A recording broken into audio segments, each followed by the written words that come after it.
and welcome here to TalkFCB, and welcome back to the channel here today, guys, for Barça news coming your way. As once again, we're going to be talking about Lamine Yamal, about Nico Williams. Those two are very much in the headlines right now, but there's also plenty more coming up today as well, including this very puzzling Mikayil Faye deal, which seems to get more and more confusing as the days go on. And we're also going to have a closer look there at Barca's search for a pivot this summer. It is all on the way. Sit back and relax, and let's do this. But I do want to kick off here, guys, by saying a very big thank you indeed to Edwin for the super thanks, because he says right there that he enjoyed the clever quips from my last video, and that really does mean a lot to me there. I'm glad that you enjoyed some of those lines. I try my best, I really do. I try very, very hard, so thank you there for that super thanks. But I do want to start here with Fermin Lopez, who's actually had a few big words of his own here, some really interesting quotes coming out from him. He did an interview recently and he was asked a number of different questions there. One of those from the journalist was, why did you celebrate like Jude Bellingham when you scored versus Real Madrid at the Bernabeu there? You know, Fermin Lopez with that celebration. Why did you celebrate like Bellingham? But Fermin came back. He said, actually, I celebrated like that because of Messi, not because of Bellingham. I celebrated like that because of Messi. He did the same thing there at the Bernabeu. So obviously, that is why I did that celebration. And Fermin was also asked there about Real Madrid signing Kylian Mbappe this summer, who will join the club and only add to their attack, which already includes Vinicius Jr. And is there concern at Barca because of that?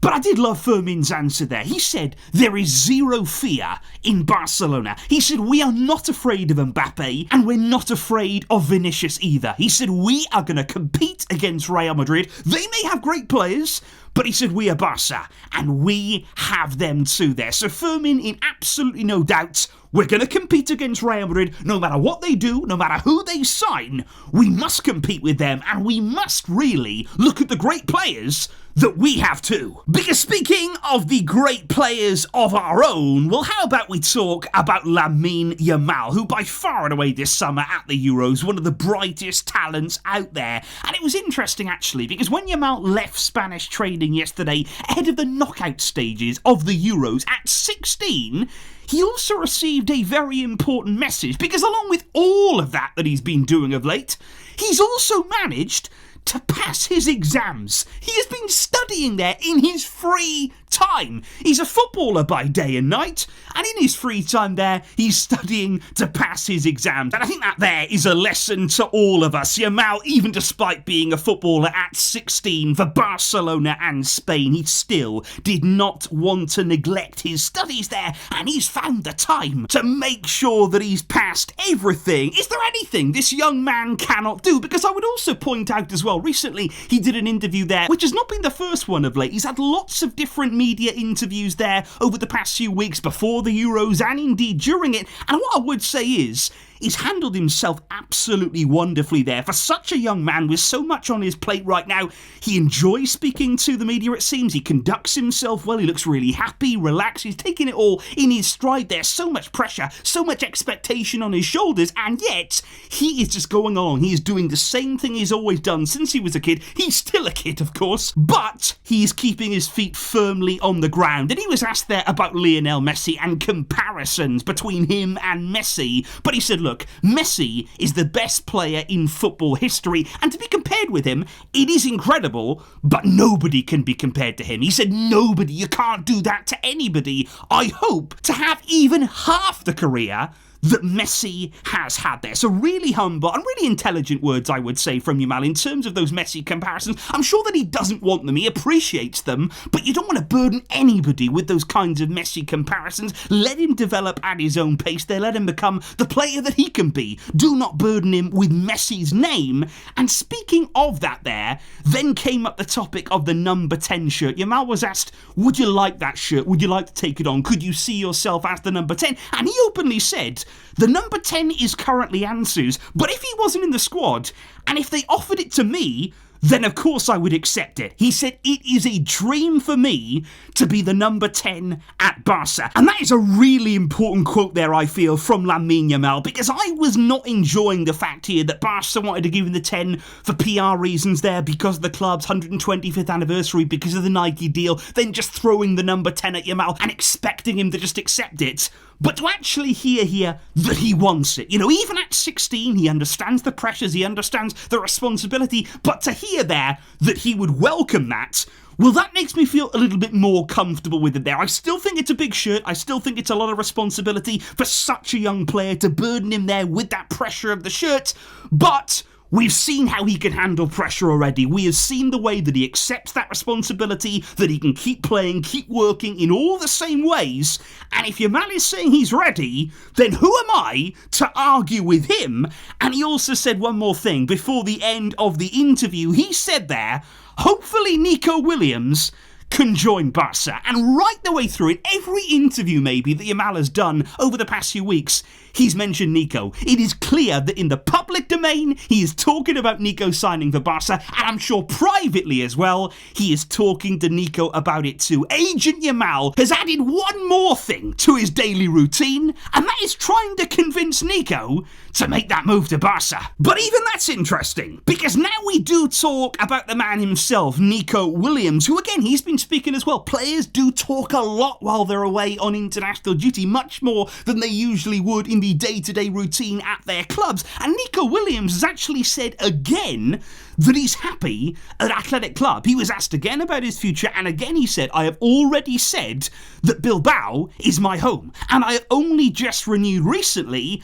I am very, very happy here. So Nico twice now has said, look, I'm not really interested in these questions about my future. I have only renewed my contract, over the past few weeks or so. Athletic Club is somewhere I feel very happy, very comfortable, and he continues to say this. And like I've said before, he's always going to remain respectful. He has a lot of respect for Athletic Club. They're a very big part of he and his family's life, so I fully understand that. But I think the more that we hear this now and the difficulty of the deal, Barca know it's not going to be easy. We know this deal here. It is not straightforward. It is a big release clause. It is a lot of money to pay up front in a position that we are not currently in right now. We may become in a position to do that in the next few weeks, but as of right now, here today, we can't go and meet that clause. So it is only natural that we're also starting to hear now a few alternatives being mentioned. Barca are not just putting all their eggs in one basket. Nico is a wonderful player. He's an exciting player. He is a talented player, but it's not an easy deal, and we will definitely be looking at what else is out there too. Then though, guys, we do have to move on to talk about the future of Mikayil Faye, because like I say, this is a deal here, and this is a situation that every single day, the more that I see it develop, it actually confuses me more. Because as we know, Barca have been talking with Porto now for quite some time about a sale, a potential sale there of Mikayil Faye that we believed was going to be 15 million euros. That was the fee there that we were looking at. And a lot of us are actually thinking, okay, that's not even actually as high as we thought it was going to be. He's a very talented, emerging centre-back there in the game. He's very young. He's got lots of ability, a really high ceiling. But then we also heard about the buyback clause, about the potential there to buy him back in the future, and maybe then that fee started to make sense.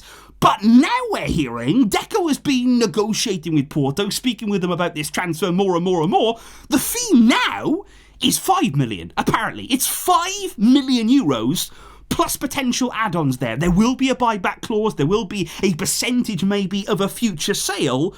But what on earth has been going on in those negotiations there? What is the situation with Porto and Barca and Deco? What has he been negotiating to actually go backwards in terms of the fee? Because do not forget as well, guys, in January, that's months ago, that was actually even before Mikayil Faye really started to explode, we rejected a bid of 8 million euros from Lens, and many other clubs as well were interested in Mikayil Faye. So right now to be talking about 5 million, again with that buyback, we still don't know the details of that, how much more it would be. That of course is going to be crucial, but I am still confused about this. I am really not understanding how we've already gone so far backwards and what's been going on in these negotiations. How However though, guys, we also must talk, and we must continue to talk really, about the pivot position at Barca, because first of all, let's start here with Joshua Kimmich, who apparently still could leave Bayern this summer. Now, it's not guaranteed, it's not certain that he will be leaving, nothing was really advanced on his future right now, but apparently there are only 3 clubs left really that Kimmich would consider joining, and also clubs there that are in the running. Those 3 clubs apparently are Liverpool, Man City, and Barcelona. Those are the 3 that are remaining there for Kimmich, and I still think right now we're not really advancing towards Kimmich here. We haven't really held any more talks with him over the past few months. Nothing has really been advancing, and I still believe personally that Barca would be much more interested in Kimmich next year, when potentially there, if he was to stay at Bayern, if he wasn't to leave this summer and he did not sign a new deal, well, next summer he would be a free agent, and then, believe me, I believe Barca would be all over that deal. But right now we are hearing this morning from Mundo Deportivo, they say that both Amadou Onana and Mikel Merino, they're actually ahead of Kimmich right now. In terms of this summer, right here and now, in terms of that pivot role, MD believe that Onana and Merino are both ahead of Kimmich when it comes to the pivot role. But like I said before, guys, 2 very different players here. We're talking about players being ahead of somebody else, more prioritised, they're certainly more favourably seen inside of the club, but 2 very different profiles. And I just want to say here again today here, guys, I don't believe we're on a clear path. When it comes to the pivot role, we are still going nowhere right now. I don't know what the planning is, because I think here, as much as Nico Williams is incredibly exciting, he's a player that I would love for us to sign, but at the same time, don't just only focus on him here. Don't get sidetracked and distracted by that. We still need a pivot. We've needed one now for a long time. Going back to last summer, we should have got in a top one. We couldn't. So now, you can't fail again. You cannot go through this summer here without addressing that position. And let's make it a priority again here. Let's get our head back in the game, focus on the planning, focus on the player that we need to fit that role, to fit Hansi Flick's system, and let's make sure we get what we need in this transfer window. So indeed, guys, those right there are just some of the concerns that I've been having over the past few days or so now. I just want to see a clear plan from Barca. I just want to see here a very direct and concrete approach this summer to analyse and understand exactly what we need to succeed. But please do let me know in the comments down below. What are you feeling right now? What do you believe is absolutely necessary? What is a necessity in this summer transfer window? Let me know all of your thoughts from everything we've discussed in the comments down below today. I will see all of you very soon indeed for plenty more Barca news coming up. Thank you indeed for all of your great support. But until next time, as always, Vejka, El Barça.